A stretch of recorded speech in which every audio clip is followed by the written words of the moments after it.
Right now at 6, a U.S. Senator from Oklahoma responds to reports of flag vandalism in Miami.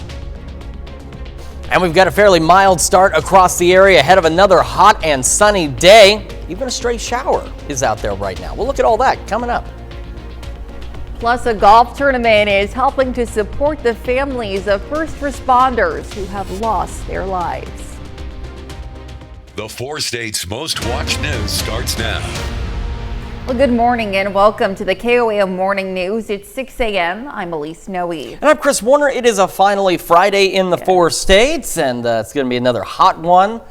Sure is. It certainly will be. But we have an anomaly that has shown up. One that people, I'm sure, are not going to complain about. We have a rain shower out there. We're going to look at that here in just a second. First, a quick look outside. Our camera downtown Pittsburgh looks good so far. We'll head down to our camera at 7th and Range Line in Joplin. Of course, also looking pretty good. Same from the MoDOT camera at 20th and Range Line. So what we're going to do, we'll head to one more. We're going to check in with the KDOT camera at 69 East 520th Avenue dry, and just a few clouds here and there. However, this has just come up, and I double checked because sometimes you get those weird radar returns that aren't actually rain. But this is right over Mount Vernon. This is an actual shower. Some heavier rain just to the north of Freistadt. So I-44 from Stott City toward Mount Vernon, and a little further northeast there, we have an actual rain shower. No, lightning's not being detected on this, and I've got one of our cameras pointed to the east to see if there's any maybe cloud to cloud. Because remember, Skywatch Storm Tracker can't pick up on cloud to cloud lightning, but it'll pick up on cloud to ground. But this is why I wanted to check. See this little anomaly here? That's not actually there. So I wanted to make sure this was an actual shower, and it is. So again, there's one shower out there. The rest of us, though, are dry, and that's how we're expected to be. The future track heading into the afternoon, so you can see nothing being picked up on it other than the fact it's going to be a bit breezy, it's going to be sunny, and it's going to be downright hot today. And tomorrow we could even potentially tie or break some record highs. Right now we are sitting at 65 in Joplin, 60 over in Pittsburgh, and we've got a mix of temperatures anywhere from the low to mid 50s all the way up to the low to mid 60s, so a 10-degree spread on there. But the majority of us still sitting above average. Our average lows should be right around the upper 40s, close to 50 degrees. All right, kids getting on the bus, upper 50s, clear skies, south winds 5 to 10. And then when that bus brings them back home, breezy southwest winds occasionally gusting to 20 and about 87. That's where most of our highs are going, into the upper 80s today with those sunny skies. There might even be a couple of low 90-degree readings out there as well. As I mentioned, it's going to get even hotter tomorrow. Then we have that cold front Sunday. It's going to knock our temperatures way down. We'll talk about that in the full forecast here in just a few more minutes. Elise? All right, Chris, thanks. Well, authorities have a person in custody in connection with a hatchet attack in a Pittsburgh area park. Now, it happened Wednesday afternoon at the 23rd Street Bike Park. Witnesses say 32-year-old Ashley Marie Wilson struck a 47-year-old woman in the neck with a hatchet following an argument. Now, the victim, whose identity has not been released, was found deep in the woods with help from the Pittsburgh Police drone unit. She was taken to the hospital and treated for non-life-threatening injuries. The suspect is being held without bond and facing charges of felony aggravated battery. We'll have more details as they become available on our website, KOAMnewsnow.com. And to be the first to see breaking news, weather, and sports, you can download the KOAM News app. It's available free of charge in the Apple App Store and the Google Play Store. Just search for the KOAM News app. The American Legion Post 147 in Miami received a visit from United States Senator James Lankford. Now, he bought 3 flags that were flown over the United States Capitol. This is due to a story we broadcast during the 9/11 weekend. The American Legion had placed flags throughout Miami, and when they were returned to retrieve them, they found 15 of them vandalized. American Legion members say they're thankful to the senator and community for their support. We're still going to do our flag program. I think the city has said they're going to purchase some cameras to keep Main Street in view, that if it ever happens again, everybody will know who it was. So at least we're grateful for that. But KOAM spoke to the Miami Police Department about the vandalism, and they told us the investigation is still ongoing. Well, Missouri Governor Mike Parson stopped in Carthage yesterday to help celebrate a business expansion. The governor, along with community members, cut the ribbon on a headquarters for a new charter bank called the Four States Bank. Now, the new bank will focus on small and medium-sized businesses as well as farmers and residents of the four states. The governor expressed his excitement for the new bank and a driver of the local economy. I'm going to tell you what, to have it right here in Carthage when you talk about that, and really I think we're in the top 10 on those chartered banks. I think we're like 4th in the United States for chartered banks with a little less than 200 in Missouri.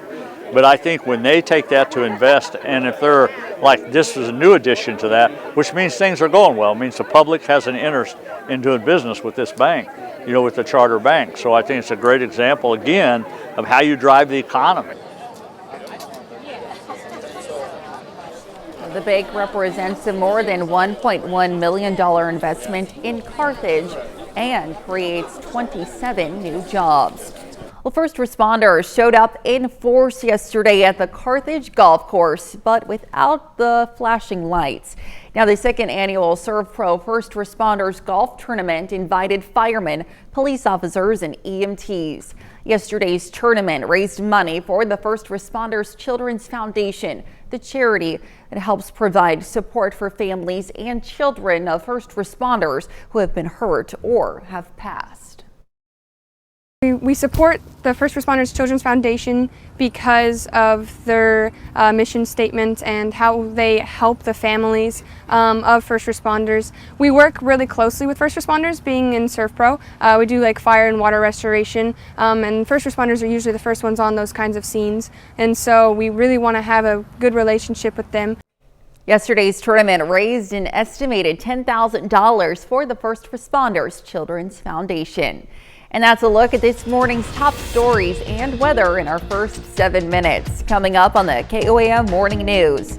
Mortgage rates across the U.S. rose for a second straight week after hitting a 2-year low in September. Plus, cleanup is underway after Hurricane Milton first made landfall Wednesday night. And Chris Warner returns with another look at your Friday forecast. You're watching the KOAM Morning News. We'll be right back, but first, here's a live look from Columbus, Kansas, ahead of Columbus Day.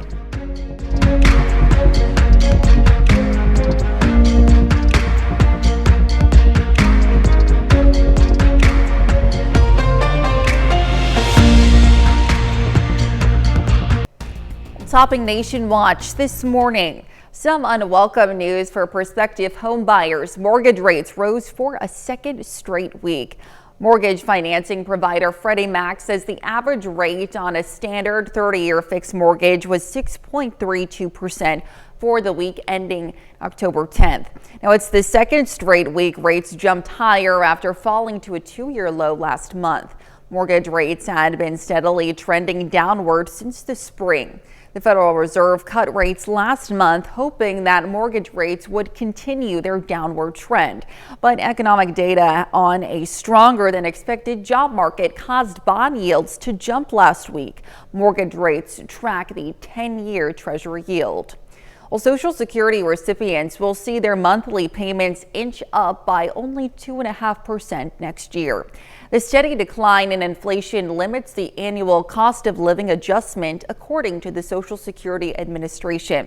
Now, big picture for nearly 68 million retirees, monthly payments will go up by about $50 to a little under $2,000 beginning in January. The new payments will feel like a small adjustment compared to the 8.7% adjustment in 2023. Now, the annual adjustment is based on inflation metric from the third quarter of the year. That metric has cooled since hitting a 4-decade high a couple of years ago. The Internal Revenue Service says it's making progress on backlog pandemic-era tax credit claims from businesses, and hundreds of thousands of business owners should start getting the aid soon. The federal agency said Thursday processing is underway on about 400,000 of the employee retention credit claims worth about $10 billion. The IRS didn't give a concrete timeline, but said it's accelerating work on the claims. Now, the program was created early in the pandemic to help small businesses keep paying their employees during the shutdown. However, the IRS had paused reviewing claims in September of 2023 due to a high number of ineligible or potentially fraudulent scams. Well, now to Florida, where cleanup is underway after Hurricane Milton first made landfall Wednesday night. The storm is being blamed for at least 16 deaths and spawned at least 20 tornadoes. More than 2 million residents are still without power this morning, according to the website poweroutage.us. Christiane Benavides has more from St. Petersburg as people begin to pick up the pieces from the second major storm to hit the state in just 2 weeks. This was home. Residents in Florida returned to get their first look at the destruction caused by Hurricane Milton. I'm just gonna come and just rip away your whole life. You don't think about that. Home is gone. So home ain't home no more. So yeah, I'm very emotional. The storm, which also spawned a series of tornadoes, scattered boats, ripped apart homes and businesses, and left entire communities underwater. The governor says more than 300 people were rescued, including this 14-year-old boy, after he was spotted floating on debris. Christian Burke rode out the storm at home. It is chaos outside. He says he won't do it again. I felt like I'd just been through an incredible roller coaster ride, but it's over. I'm done. Here at Tropicana Field, home of the Tampa Bay Rays, the stadium's roof was meant to withstand up to 115-mile-per-hour winds, and yet still, Milton's winds were able to shred it.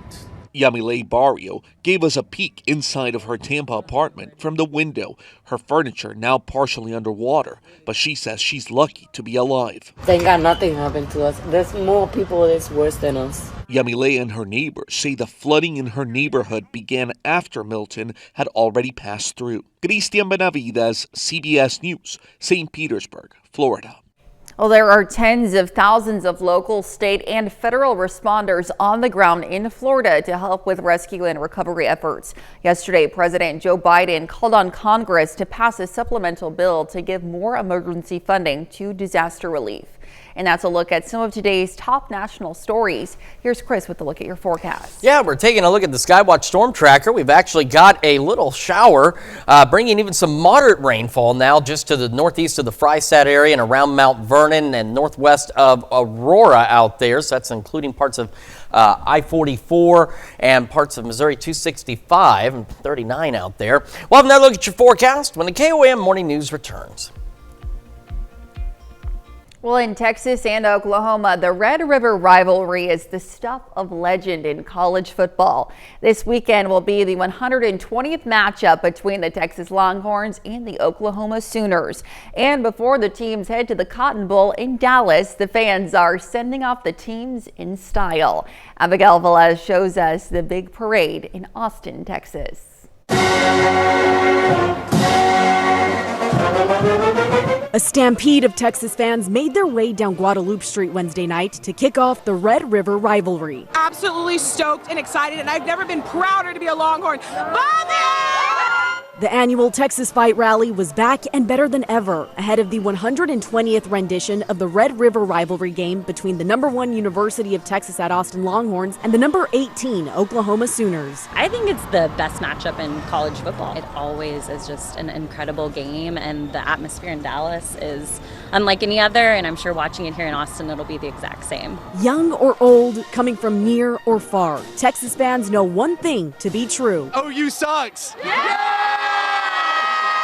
Since 1928, UT Austin and OU have met in the neutral territory of Dallas for the football showdown. This year, though, the Longhorns enter the Cotton Bowl ranked #1 in the nation and in the SEC for the first time. Adding to the hype, they're the only undefeated team left in the conference. We can't be more excited for Saturday. I know these guys have been working hard all year, and I can't be more proud of them for what they've done to get us to this point. 8 of the last 10 Red River rivalry games have been decided by a single score. So Coach Sark has one message for fans. I need you to pace yourselves, okay? Pace yourselves. because we need you in the fourth quarter. As tradition goes, the rally ends under the UT Tower. But for the Longhorns, this is just the beginning. And it's an honor to wear the burnt orange and just go out there and play in front of you at a Red River in a hostile environment. We know you guys are going to bring the juice for us, and we're going to make sure we follow behind Sark and we bring the juice for you guys.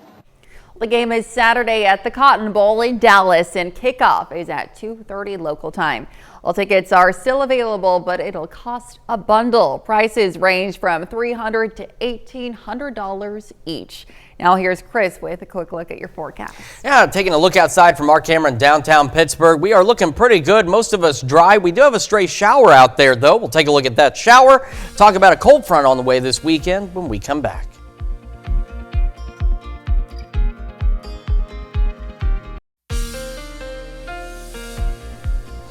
Welcome back to the KOAM Morning News, 6:22 now on this Friday morning. We're going to start with Skywatch Storm Tracker, excuse me, because we have one stray shower in Lawrence County out here. This little shower now into parts of Mount Vernon, Freistatt, just to the northwest of Aurora, just right over the central portion of Lawrence County. Nothing strong, nothing severe. In fact, lightning detector on here is not even picking up any lightning with this, but we do have some moderate rainfall out there. This little shower just kind of flared up out of nowhere. We double checked to make sure it's actually a rain shower too, because you can see like this activity here. That's not real activity, but that certainly is. And it is pushing off to the south and east very slowly, but will eventually make its way out of here. Now, the future track, other model data suggests that technically shouldn't be there as it is, but we're not looking at really any kind of rain chances for the area today. We talked about yesterday a possibility of a stray shower storm out west, but that chance has been moved off to our south and west. So we are looking at hot, dry, and breezy conditions today. Southwest winds will occasionally gust upwards of 20, 25 miles an hour. They'll ease up later this evening, then they'll start gusting again on our Saturday. We have partly cloudy skies, and for tomorrow, we could even tie or break record highs, as many of us are expected to go into the low, maybe even close to the mid-90s out there. And bear in mind, our average high temperature for this time of year should be in the low 70s. So we're talking 20, maybe even 25 degrees above normal. Then we go into our Sunday. We have a cold front coming in, and here it is by 5 o'clock in the morning with that wind shift line. Initially, it doesn't have a major impact on temperatures. We'll be a little slower to heat up on our Sunday, but we will still eventually make, for many of us, the low to mid 80s. And then temperatures are going to begin to fall off as we go overnight. And then we've got some days of below normal temperatures out there, which we'll look at here in just a moment. Not below normal right now, though. 65 in Joplin. Skies are partly cloudy. The air is still relatively dry. A number of burn bans in place. So again, please, no outdoor burning. Winds out of the south-southeast at 7. Around the area, again, kind of a wide range of temperatures from right around the mid-50s all the way up to the mid-60s. But again, we should be in the upper 40s, so all of us above normal as we get this day started. We're looking at upper 50s by 8 o'clock this morning. Sunny skies, breezy, near 80 by 11 o'clock in the morning. As we head into the afternoon, we're talking upper 80s, and again, maybe a couple of low 90-degree readings. Sunny skies, and again, still a bit on the breezy side. A few clouds later this evening and overnight. Those winds will ease up out there south at 5 to 10, and we'll fall back into the low 60s tonight. Then we've got the cold front. This is what it's going to do. So initially, again, they're going to be hot tomorrow, low mid-90s. Low 80s on Sunday, then down into the upper 40s, right where we should be. And then after that, take a look. We're not going to plummet below normal, but we're talking 5-6 degrees below normal as we go into the upper 60s Monday, mid-60s Tuesday, 70 on Wednesday, and then we heat right back up. And yes, by the way, that is a 39-degree low Monday night. So we're talking cold out there. Then we heat back up. Another cold front next weekend, still on schedule, still looks to bring us some slightly better chances of some showers and thunderstorms. That's checking your forecast. We're going to send it over to Elise now with Health Watch. All right, thanks, Chris. Well, some of the most common heart diseases are also linked to cognitive impairment and dementia. The American Heart Association found patients with heart failure, atrial fibrillation, and coronary heart disease had a much higher risk of stroke, which could lead to memory and cognitive issues. This study highlights how closely heart health and brain health are related. Teen friendships can play a big role in your mental health and happiness later in life. A study in Frontiers found teens who felt socially accepted grew up to be adults with less social anxiety and aggression, better relationships, and even better physical health. The early teen years around age 13 were the most impactful. And understaffed hospitals have greater rates of infections. A study in the American Journal of Infection Control found nearly 80% of hospitals didn't have the proper staffing to prevent healthcare related infections. Now, these include infections linked to surgeries, blood draws, and catheters. The study authors say it's clear there's a direct link between staffing levels and patient health and safety. And that's a look at some of today's top health stories. We'll be right back. Right now at 6:30, Pittsburg State University will begin providing autism evaluations for students. And we've got one stray shower out there this morning. Otherwise, a hot and sunny and breezy day ahead of us. So look at that forecast. Get you out the door. Coming up. Plus, a business in Joplin hopes to light up some Route 66 inspired business with a new neon sign. The 4 states' most watched news starts now. Well, good morning and welcome to the KOAM Morning News at 6:29. I'm Elise Noe. And I'm Chris Warner. It is now Friday, October the 11th. Yes, here we are. It is Friday. Finishing up another week of October. It certainly doesn't seem like we're finishing up another week. Yeah. Oh. It's more like we're finishing up another week of September out there. And it's going to be even hotter tomorrow. We could even tie or break some record highs for Saturday, which is just wow. Absolutely wild.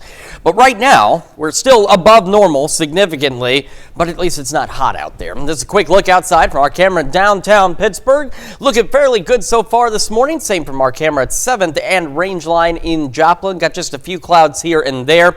MoDOT camera 20th and Range Line. Looking back to the southwest. Looks pretty good too. And we'll head over to the KDOT camera, 69 East 520th Avenue. It's looking very good as well. Of course, that's just south of Pittsburgh. Then in Lawrence County, we have that. It is a shower, and it is only one. And it's a little bigger than it was when it first started, but well, it's not moving. But that's okay. You can still see it. So Mount Vernon's still getting in on it. This up here by Red Oak, this is not actually happening. That's a bad radar return. But heading into Aurora now, this is pushing off to the south and east.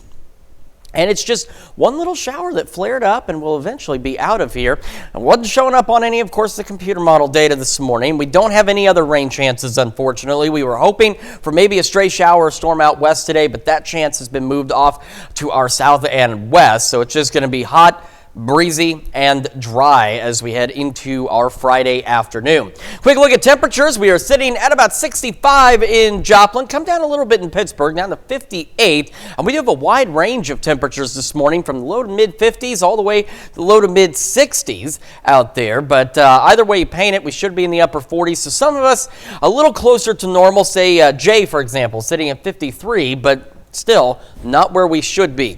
Kids getting on the bus this morning, clear skies, upper 50s, south winds around 5 to 10 miles an hour. And when that bus brings them back home, it's going to be a bit breezy, still sunny. Upper 80s, southwest winds 10 to 15, occasionally gusting 20, 25 miles an hour. I will have those gusty winds through the day. Temperatures 10, 15 degrees above normal as we go into the upper 80s, maybe even a couple of low 90-degree readings. As I mentioned, tomorrow we could tie or break some record highs, and then it's going to get downright cold compared to where we're going to be on our Saturday with the cold front coming in. We'll talk about that here in just a few more minutes. Elise? All right, Chris, thanks.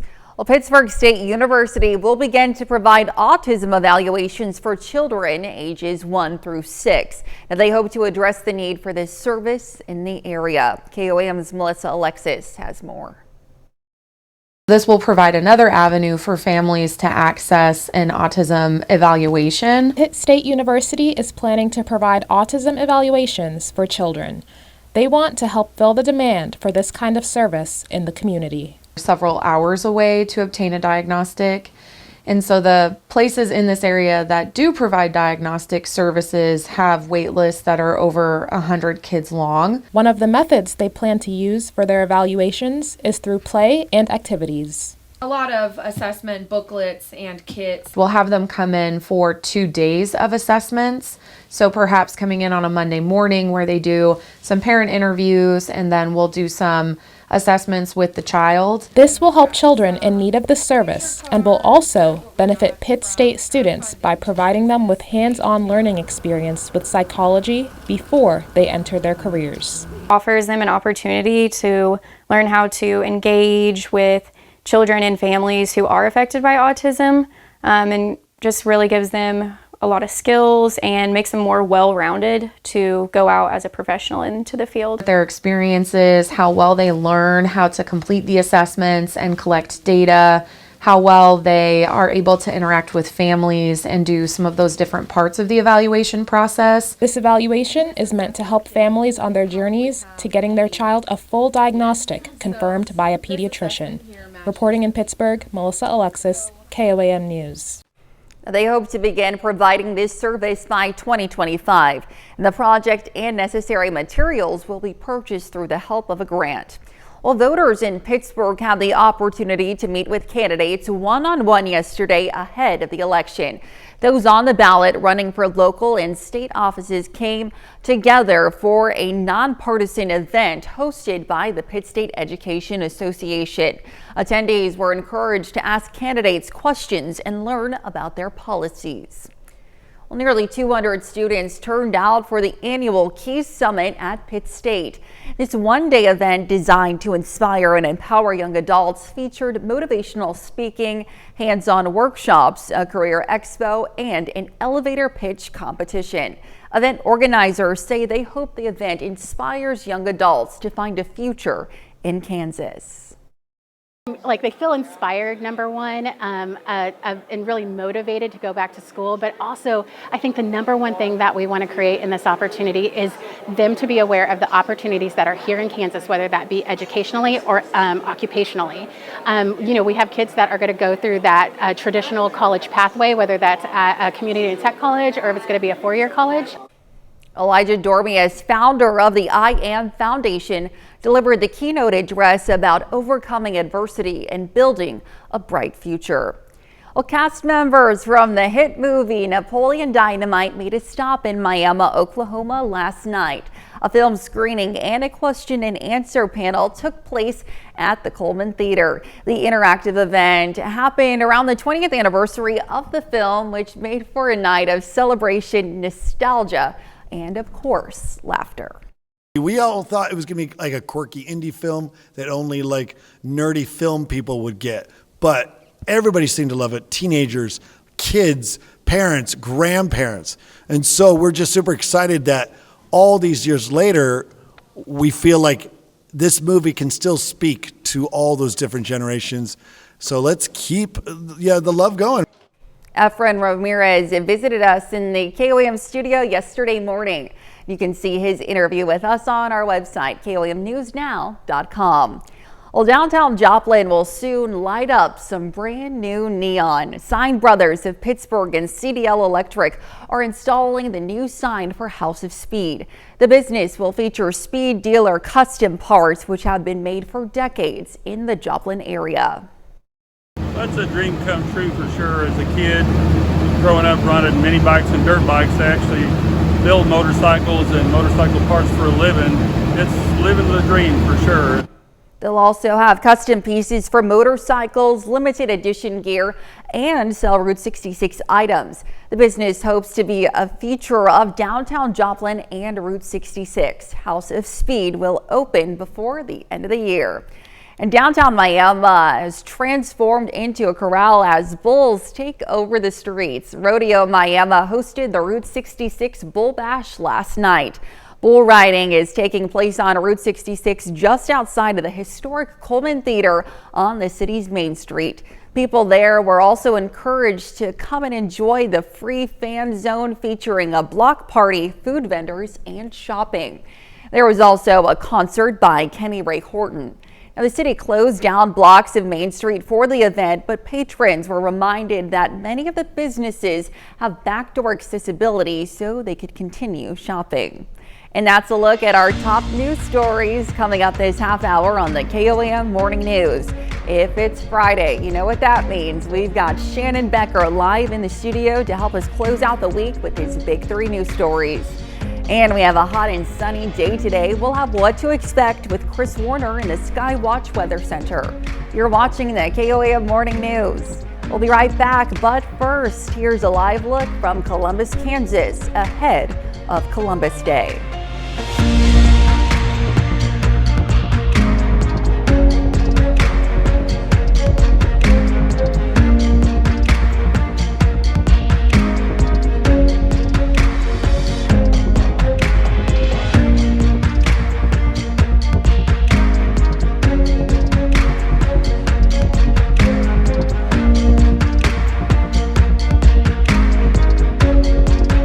Welcome back. We've got Shannon Becker in the studio with his big 3 news stories of the week. Happy Friday, Shannon. How are you? Good. How are you? I'm great. Let's take a look at the big 3 live and local stories of the week. This week, a story we've covered since the day it occurred. We've told you first about a fatal hit and run crash just the western edge of Galena in August of last year. So now more stories are coming out. The evidence that the Kansas Highway Patrol has built a case against a Joplin boy and his father, a doctor in Joplin. The probable cause affidavit was actually released this last week, and you can see it on our website, KOAM News Now. Read for yourself the digital timeline and the digital evidence that shows GPS locations of the son and the father, and that they returned to the Kansas crash scene where Gary LaTurner, 60, was killed in a hit and run. Heartbreaking. More details on our website. Our number 2 story, Joplin News First. Newton County coroner picking up the body of this lady who was killed in a motorcycle crash this last about 3 weeks ago. Now the man who is operating that motorcycle is charged with felony DWI causing a death. Of course, it was someone that was on his motorcycle, which is very tragic. Evidence has finally come out. They've been able to release it, and they've now charged the man. He was driving about 77 miles an hour at the time of the crash, which on South Main Street, very, very fast. And also he was registered as a drunk driver. More details on our website. Our number 1 story, 2 school buses collide and there's a car in between them. This is one of the most graphic crashes I've ever seen, and no one was hurt. Now that car there was being towed by a bus, if that makes sense. So these 2 buses were brand new. They were transporting them to a new district, right? So there are no kids on the bus. No kids, no name on the bus even. And they're towing a car, so when they deliver the buses, they hop in their car and they drive back to Oklahoma, right?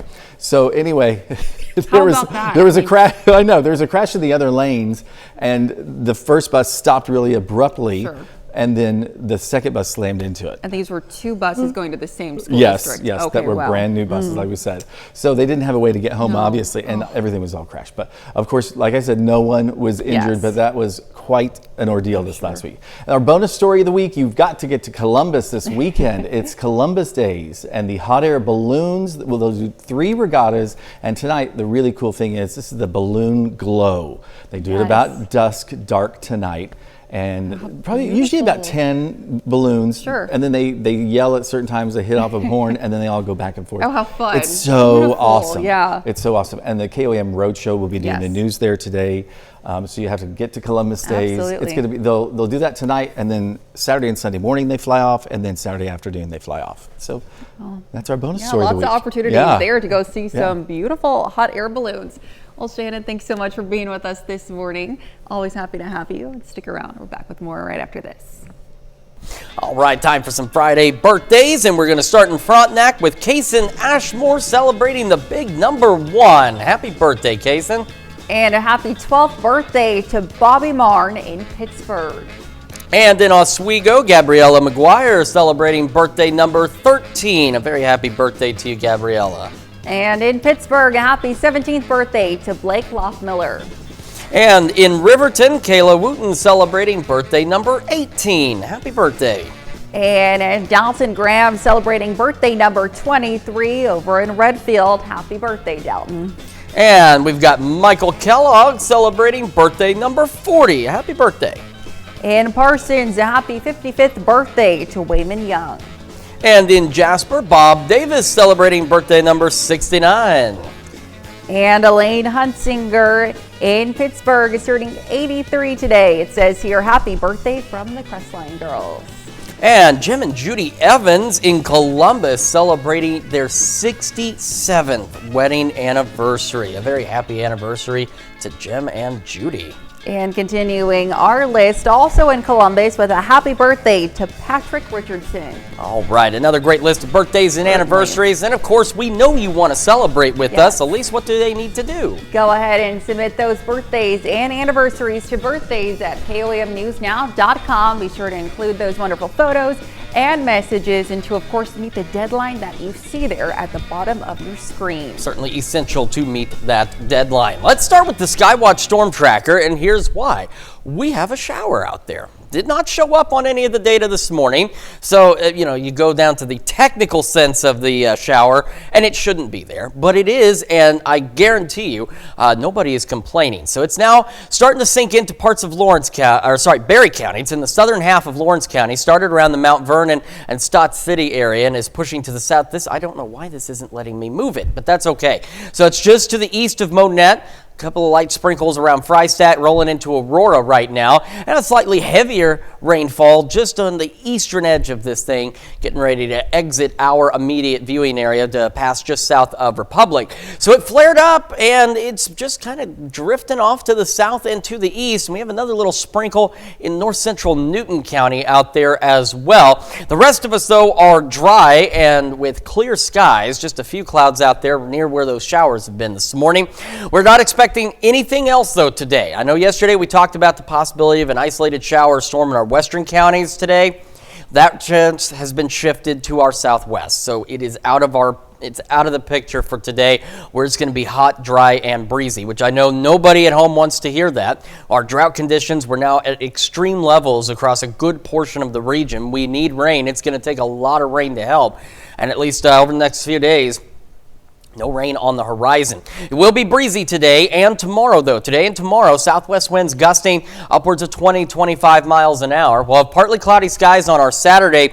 Tomorrow, though, is the day we could tie or even potentially break record highs as we go about 20 to 25 degrees above normal. Our average high for this time of year is low 70s. We're looking at low, maybe even mid 90s for highs on our Saturday. But then Sunday is going to change things, albeit temporarily, as a cold front passes through in the morning. So you can see right here where that cold front is. Now, initially, the biggest change we're going to notice is going to be the north winds, and then we're going to be a little slower to warm up.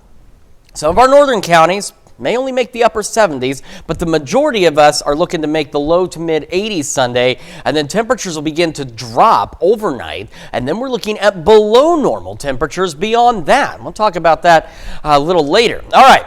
Partly cloudy skies in Joplin. Look at the light on some. Makes these clouds look kind of neat there, doesn't it? 65 is where we're sitting, and also keep in mind our average low should be into the upper 40s. We are upwards of 20 degrees above that almost in many locations. We've got a wide range of temperatures. 51 in Jay. You are the closest to being normal out there, but still technically above. And then we've got mid 50s all the way to the mid 60s as we get this Friday started. All right, through the morning, sunny skies. Again, winds will gradually begin to pick up out there. Upper 50s, near 60 to start. And we'll be pushing near 80 degrees by the time we hit 11 a.m. And again, here's where our average high should be. Right there at 10 a.m. and we'll continue to warm as we head into the afternoon. We'll take another look at your forecast, talk about the cold front, the below normal temperatures, and another cold front next weekend. All those details in just a moment, as well as the news you need to know. And if you switch with us at 7 a.m. to Fox 14, where your only local morning news continues, we'll tell you about some restoration experts in London that are working to piece together a century-old mystery by converting film to a digital format.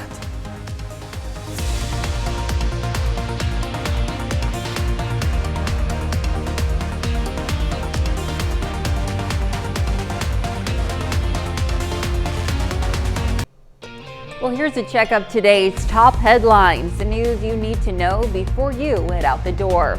Pittsburgh authorities have arrested one person in connection with a hatchet attack at the 23rd Street Bike Park Wednesday afternoon. Now, witnesses say a 32-year-old Ashley Marie Wilson struck a 47-year-old woman in the neck with a hatchet following an argument.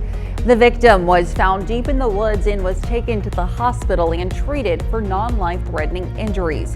Wilson is being held without bond and facing charges of felony aggravated battery. Voters in Pittsburgh had the opportunity to meet with candidates one-on-one yesterday ahead of the election. Those on the ballot running for local and state offices came together for a nonpartisan event hosted by the Pitt State Education Association. Now, attendees were encouraged to ask candidates questions and learn about their policies. And first responders showed up in force yesterday. The second annual Serve Pro First Responders Golf Tournament took place. The tournament raised money for the First Responders Children's Foundation. The charity helps provide support for families and children of first responders who have been hurt or have passed. An estimated $10,000 was raised. And that's a check of today's top headlines, the news you need to know before you head out the door. And as you head out the door, a mild start, hot today. Again, upper 80s, maybe a couple low 90s, sunny skies, southwest winds occasionally gusting 20, maybe 25 miles an hour. Winds ease up a bit later this evening. We'll fall back into the upper 60s by 10. Mostly clear skies overnight, back into the low 60s. Then the fun arrives. It's a cold front Sunday. Tomorrow, though, could tie or break records. Still breezy again. Southwest winds out there, low 90s. Low 80s Sunday. And take a look at that, upper 40s Sunday night, upper 60s Monday, mid 60s Tuesday, about 70 Wednesday, and that's upper 30s, low 40s Monday night. It will very, very much feel like fall, but it's brief. We heat back up. Another cold front next week, still on track to bring us cool temperatures and some slightly better rain chances out there. So we're still hoping for that one. Quite the roller coaster there. It certainly is. All righty. Well, coming up today at noon, we're making Lincoln's lemon custard pie in the Mr. Food Test Kitchen. And your morning news continues on KOAM with CBS Mornings. The destruction from Hurricane Milton is widespread and expected to cost home and business owners tens of billions of dollars. Next on CBS Mornings, Jill Schleichinger discusses the importance of insurance so you get the protection you deserve. Or you can switch on over with us on Fox 14, where your only local morning news continues. This morning, Pittsburgh State hopes to address a growing need in the area by providing autism evaluations for young children. And Shannon Becker back in the studio, of course, with the big three stories of the week. However, that's going to wrap it up for us for now for this week. We'll see you back here Monday morning at 5 a.m. And we'll see you today at noon.